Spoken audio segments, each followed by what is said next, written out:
Сәлем достар. Бүгін қуырылған балық пісіруді ұсынамын. Менің каналыма тіркеліп, лайк басуды ұмытпаңыздар.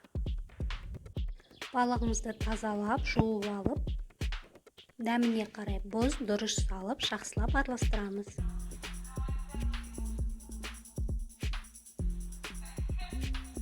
Балығымызды видеодағындай көрсетілгендей қылып, арасын тіліп шығамыз.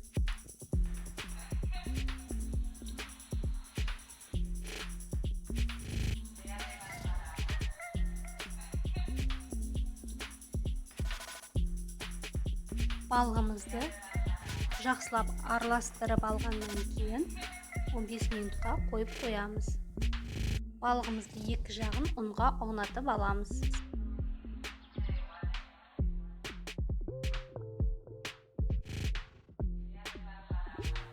Ұнға аунатып алған балығымызды қызып тұрған майға салып, екі жағын қызартып қуырып аламыз.